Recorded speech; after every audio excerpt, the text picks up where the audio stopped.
ወቅታዊ ጉዳዮችን አስመልክቶ ከኢፌዴሪ ጠቅላይ ሚኒስትር ጽህፈት ቤት ማምሻውን መግለጫ ተሰጥቷል። መግለጫው ስለ ኢትዮጵያ ሕዝብ ፍላጎት፣ ስለ ኢትዮጵያ ልማትና እንደዚሁም ሌሎች ጉዳዮችን በስፋት አንስተዋል። በአርሲ ዞን የኦነግ ሸኔ አማጽያን በንጹሃን ዜጎች ላይ በተለይም በሃይማኖት ተቋማት ላይ ስላደረሰው ጥቃት በመግለጫው ተካቷል። ምስክር ስናፍቅ የመግለጫውን ሙሉ ቃል እንደሚከተለው ያቀርበዋል።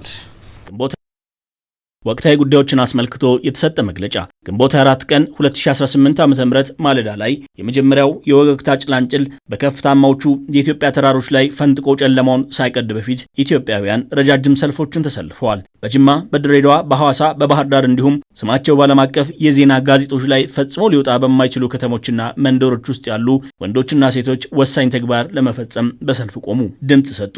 ይህንን ታሪካዊ ኃላፊነት ለመወጣት ከ54 ሚሊዮን በላይ የሚሆኑ ዜጎች ተመዝግበው ነበር። ይህ ቁጥር ከአንዳንድ ሀገሮች አጠቃላይ ህዝብ ቁጥር በላይ ነው። ይህ ምርጫ እውነተኛ ስለመሆኑ ጥያቄ ለሚያነሳ ለማንኛውም አካል ግልጽና የማያሻማ ምላሽ ሰጥቷል። የኢትዮጵያ ህዝብ ፍላጎት የኢትዮጵያ ብሔራዊ ምርጫ ቦርድ ከ52000 ምርጫ ጣቢያዎች መካከል ከ50188 በላይ የሚሆኑት በሰዓቱ ተከፍተው ቀኑን ሙሉ መራጮችን ሲያስተናግዱ እንደነበር አረጋግጧል። ከ42 የፖለቲካ ፓርቲዎች የተውጣጡ ከ10438 በላይ እጩዎችና 80 የግል እጩዎች በህዝብ ተወካዮች ምክር ቤትና በክልል ምክር ቤት ወንበሮችን ለማሸነፍ ተወዳድረዋል። ይህ በማንኛውም ሊለካ በሚችል መስፈርት በኢትዮጵያ ታሪክ ትልቁና በውሳኔ አሰጣጥም ሆነ በአስተዳደራዊ ረገድ እጅግ በረቀቀ ሁኔታ ተግባራዊ የተደረገ ዲሞክራሲያዊ ተሳትፎ የታየበት ሆነት ነበር። የቀድሞው የኬንያ ፕሬዝዳንት ክቡር ኡሁሩ ኬንያታ የሚመሩትና ከ37 የአፍሪካ ሀገሮች የተውጣጡ 83 ታዛቢዎችን ያቀፈው የአፍሪካ ህብረት የምርጫ ታዛቢ ቡድንም ምርጫውን ዲሞክራሲ አስተዳደርን በሰፊው የሚደግፍ ህዝባዊና ተቋማዊ ማዕቀፍ ውስጥ የተካሄደ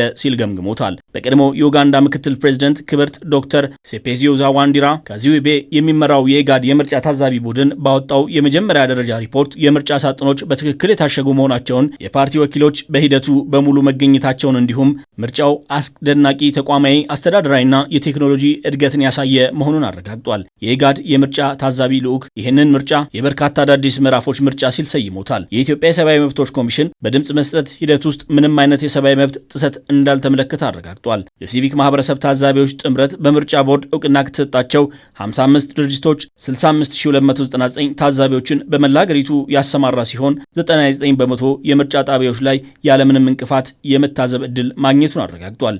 እነዚህ ተአማኒነት ያላቸው ሀገራዊ እንዲሁም አህጉራዊ ተቋማት ያደረጓቸው ግምገማዎችና የሰጧቸው እውነተኛ ፍርዶች ናቸው። እነዚህ ለአፍሪካ ጥላቻ ካላቸው ወይም የአፍሪካን ዲሞክራሲ በውጫዊ መስፈርቶች ከሚለኩ ተቋማት የተደመጡ ድምጾች አይደሉም። አንዳንድ ዓለም አቀፍ ተንታኞች ይህንን ምርጫ እንደ ንግስና በዓል አድርገው ያንቋሸሹ ሲሆን ውጤቱንም አስቀድሞ የተወሰነ ድራማ እንደነበር አድርገው ሊያቀርቡት ሞክረዋል። እነዚህ መግለጫዎች ከእውነታው ፈጽሞ የራቁ በጥናትና ትንተና ላይ ያልተመሰረቱ እንዲሁም ነፃና የታሰበበት ዲሞክራሲያዊ ምርጫን በኩራት ላደረጉ በሚሊዮን የሚቆጠሩ ኢትዮጵያውያን ክብር የማይሰጡ በመሆናቸው የጠቅላይ ሚኒስትር ጽህፈት ቤት ሙሉ በሙሉ የማይቀበላቸው መሆኑን ያረጋግጣል። አስቀድሞ የተወሰነ ውጤት ቢኖር ኖሮ ከ37 የአፍሪካ ሀገሮች የተውጣጡ 83 ገለልተኛ ታዛቢዎችን 65299 የሀገር ውስጥ የሲቪል ማህበረሰብ ታዛቢዎች እንዲሁም 1100 እውቅና የተሰጣቸው ዓለም አቀፍ ጋዜጠኞች መጋበዝ ባላስፈለገ ነበር። ጠቅላይ ሚኒስትር ዶክተር አብይ አህመድ በዚህ ሀገራዊ ምርጫ ለተሳተፉ የኢትዮጵያ ዜጎች ለብሔራዊ ምርጫ ቦርድና ላሰማራቸው ከ350 ሺህ በላይ ኃላፊዎች ሂደቱን ለጠበቁ የጸጥታ ኃይሎች እንዲሁም ኢትዮጵያ ለዲሞክራሲ ግንባታ መጎልበትና ለሂደቱ መሳካት ያላትን ቁርጠኝነት ላረጋገጡ የአፍሪካና ቀጠናዊ ታዛቢ ቡድኖች ምስጋናቸውን ያቀርባሉ።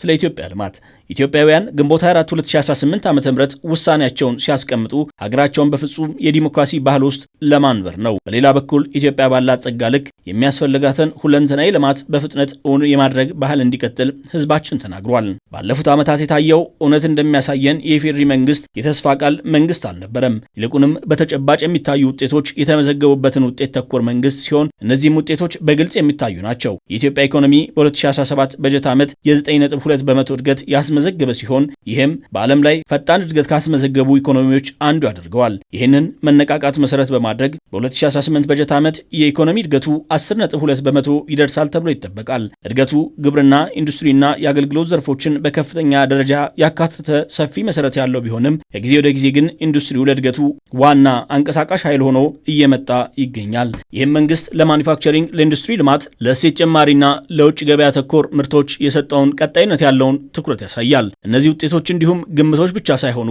በጠቅላይ ሚኒስትሩ የ100 ቀናት የስራ አፈጻጸም ግምገማ ስርዓት አማካኝነት ክትትል የሚደረግባቸው የተጠያቂነትና የታቀደ አመራር ፍሬዎች ናቸው። አጠቃላይ የወጪ ንግድ ገቢ 20 ቢሊዮን የአሜሪካን ዶላር ይደርሳል ተብሎ የሚጠበቅ ሲሆን ይህም ከ2016 ዓ.ም ወዲህ የ1 በመቶ ገደማ ጭማሪን አሳይቷል። የዋጋ ግሽበትም ወደ ታች ማሽቆልቆሉን በመቀጠል አሁን ላይ ወደ አንድ አሃዝ ደረጃ እየተቃረበ ይገኛል። ይህም በቅርብ ዓመታት ውስጥ በቤተሰቦችና በንግዶች ላይ ከባድ ጫና ፈጥሮ ከነበረው ባለ ሁለት አሃዝ የዋጋ ግሽበት አንጻር ትልቅ መሻሻል ነው። ይህ ስኬት የተመዘገበው ዓለም አቀፍ የኃይል አቅርቦትና ሌሎች ስትራቴጂካዊ ቁሳቁሶችን ገበያን ያናጋው የመካከለኛው ምስራቅ ወቅታዊ ጂኦፖለቲካዊ ውጥረትን ጨምሮ ውጫዊ ጫናዎች በነበሩበት ወቅት ነው። የሀገር በቀል የኢኮኖሚ ማሻሻያ አጀንዳ ከተጀመረ ወዲህ መንግስት ከውጭ ምንጮች ምንም አይነት አዲስ የንግድ ብድርን ስምምነት ያላደረገ ሲሆን ይህም የሀገሪቱን የብድር ዕዳ ጫና በከፍተኛ ሁኔታ አቅልሎታል። ከነዚህ ቁጥሮች በስተጀርባ ኢትዮጵያውያን በዓይናቸው የሚያዩትና በእጃቸው የሚዳስሱት ተጨባጭ ለውጥ አለ።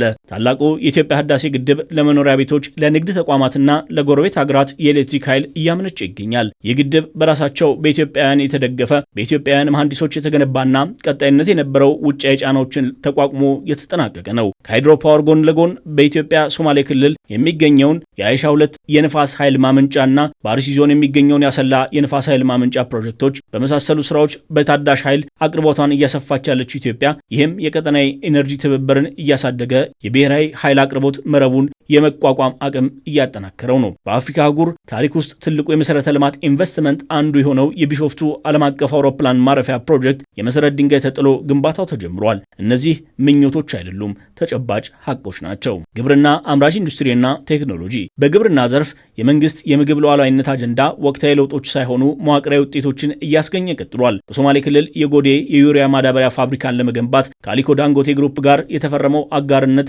የዘመኑ ጉልህ በኢንዱስትሪ ኢንቨስትመንት አንዱ ማረጋገጫ ነው። ፋብሪካው በዓመት 3 ሚሊዮን ሜትሪክ ቶን ዩሪያ የማምረት አቅም እንዲኖረው ታቅዶ እየተገነባ ሲሆን ይህም ኢትዮጵያን በዓለም ትላልቅ ማዳበሪያ አምራች ሀገራት ተርታ ያሰልፋታል። ጠቅላይ ሚኒስትሩ ግንቦት 9 ቀን 2018 ዓ.ም የፕሮጀክቱን ግንባታ ሂደት በጎበኙበት ወቅት እንደገለጹት ይህ ፕሮጀክት በግብርና ትራንስፎርሜሽን፣ በምግብ ዋስትና፣ በኢንዱስትሪ እድገትና በኢኮኖሚ ራስን መቻል ላይ የተደረገ ስትራቴጂካዊ ኢንቨስትመንት ነው ብለዋል። አስተማማኝ ባልሆነውና ውድ በሆነው የማዳበሪያ አቅርቦት ለረጅም ጊዜ ለተገደቡት የኢትዮጵያውያን አምራቾች የዚህ ፕሮጀክት ፋይዳ ፈጣንና ተጨባጭ ነው። ከዚህ ምርጫ ጥቂት ቀናት ቀደም ብሎ ጠቅላይ ሚኒስትሩ ግንቦት 19 ቀን 2018 ዓ.ም በነጌሌ ቦረና ገዳ አውሮፕላን ማረፊያ ምርቃት ላይ ሲገኙ የታየው ተምሳሌትነት ለቦረና ሕዝብ ትልቅ ትርጉም የነበረው ነው። ይህ ዞን በዓለም አቀፍ ደረጃ የሚታወቅበት ስም የሀገርን አንገት ያስደፋ እንደነበረ የቅርብ ጊዜ ትውስታ ሲሆን እርሱም ድርቅ ነው። ለ3 ተከታታይ ዓመታት የዝናብ መጥፋት በሚሊዮን የሚቆጠሩ ከብቶችን የገደለ፣ ቤተሰቦች ለውሃ ፍለጋ በመቶዎች የሚቆጠሩ ኪሎ ሜትሮችን እንዲጓዙ ያስገደደ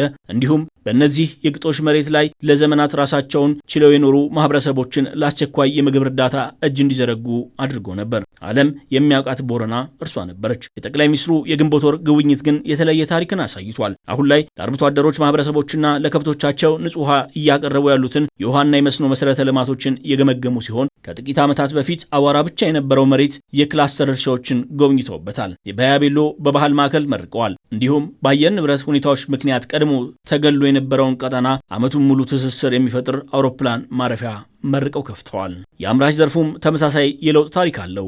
በግንቦት 2018 ዓ.ም በተካሄደው አራተኛው የኢትዮጵያ ታምርት ኤክስፖ ላይ መንግስት ለ4 ዓመታት የተመዘገበውን ቀጣይነት ያለው የኢንዱስትሪ መስፋት ውጤቶችን አቅርቧል። የአምራች ዘርፉ የግብዓት አቅርቦት በዓመት 9 ሚሊዮን ቶን ወደ 15 ሚሊዮን ቶን አድጓል። የምርት አቅም አጠቃቀም ከ47 በመቶ ወደ 67 በመቶ ከፍ ማለቱን፣ የማኒፋክቸሪንግ እድገት ከ4.8 በመቶ ወደ 10.7 በመቶ ማደጉን እንዲሁም ለአነስተኛና መካከለኛ ኢንተርፕራይዞች የሚቀርበው ፋይናንስ ከ8.1 ቢሊዮን ብር ወደ 50 ቢሊዮን ብር ማደጉን ያሳያል። እነዚህ ስኬቶች በሀገር ውስጥ ምርት ላይ ከፍተኛ ሁኔታ እየተንጸባረቁ ይገኛሉ። ኤክስፖ በተጠናቀቀ በ20 ቀናት ውስጥ ጠቅላይ ሚኒስትሩ በ9 ወራት ውስጥ ብቻ ተጠናቆ ከ80 በመቶ በላይ ጥሬ ዕቃውን በሀገር ውስጥ የሚያገኘውን ግዙፍ የኢንዱስትሪ ኢንቨስትመንት ግራንዲየር ሴራሚክ ማኒፋክቸሪንግ ፋብሪካን በሞጆ ከተማ መርቀዋል። ቀደም ሲል በገቢ የሴራሚክ ምርቶች ላይ ጥገኛ የነበረችው ኢትዮጵያ አሁን ላይ የሴራሚክ ምርቶችን ከውጭ ማስገባት ሙሉ በሙሉ ለማቆም ለውጭ ገበያም የሚሆን ምርት ለማስፋት እየተዘጋጀች ትገኛለች። በቴክኖሎጂው ዘርፍም ዘመናዊ ልማት ከጊዜ ወደ ጊዜ በዳታ በፈጠራ በዲጂታል ስርዓቶች የሚወሰን መሆኑን በመገንዘብ መንግስት ኢትዮጵያን ሰው ሰራሽ አስተውሎትና የኢንዱስትሪ 5.0 ማዕቀፎችን ቀድመው ከተገበሩ ሀገራት ተርታ እያሰለፋት ይገኛል። የጽንፈኝነትን ፖለቲካ ውድቅ ማድረግ በኦነግ ሸኔ አማጽያን በንጹሃን ዜጎች ላይ በተለይም በሃይማኖት ተቋማት ውስጥ ኢላማ ተደርገው የተፈጸሙ ጥቃቶችን ተከትሎ የቤተሰብ የወዳጆቻቸውን ሕይወት ላጡ፣ የአካል ጉዳት ለደረሰባቸውና የቤት ንብረታቸው ለወደመባቸው በአርሲ ዞን የሚገኙ ወገኖቻችን ጠቅላይ ሚኒስትር ዶክተር አብይ አህመድ በኢትዮጵያ መንግስት ስም የተሰማቸውን ጥልቅ ሐዘን ይገልጻሉ።